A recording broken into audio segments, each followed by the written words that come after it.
having trees come down on night shifts and not knowing where they're going, or having, I think it's kind of hard to go through your career and not have a near miss with a tree, of a tree falling and you having to run and it would have hit right where you were, and that, I think, or a rock rolling by and almost grazing your head. I mean, that stuff happens.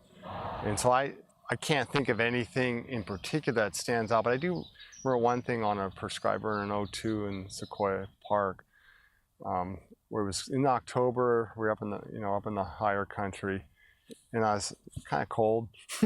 So I had my back to the fire, as we were burning off a trail just to warm my back up. And a round that had been cut during the prep, as the fire was above us here, that cut that round loose.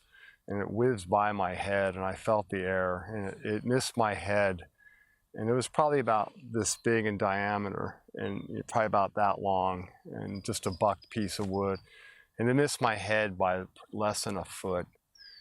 And it just happened, boom, it was just whoof. And there was a guy standing next to me, and he just freaked him out, because and realized that would have hit me in the head, it would have probably knocked me out. I don't know if it would have killed me, but it certainly would have been a pretty serious medevac. And I just remember laying in my tent that night after shift and realizing, God, I'm so glad I'm not laying in a hospital right now. And it really sunk in how fast the fire environment changes. And we think in terms of that a lot on burnovers, where you got that sudden calm and the wind shifts and all of a sudden people aren't trapped, or something rolls out and you got fire below you and it comes up the hill, or it makes a slope reversal, or whatever the situation may be. I mean, we've seen how fast the fire environment can change burning, where suddenly, you're eating lunch and the next 2 minutes later you're throwing your pack on, you're running for your life.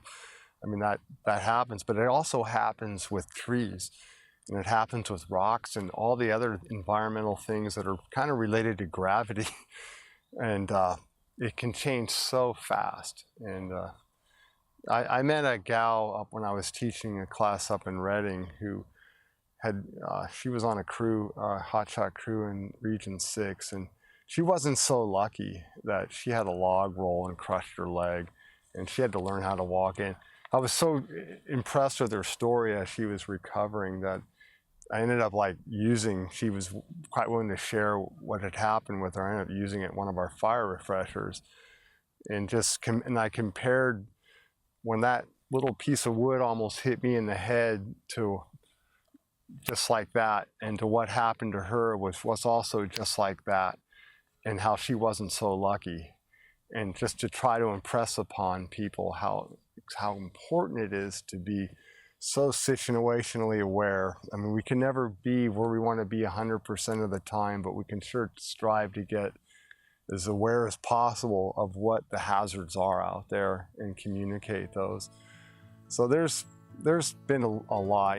I've seen a person die, be killed on a prescribed fire, and it's when something you go through something like that, it changes your perception forever.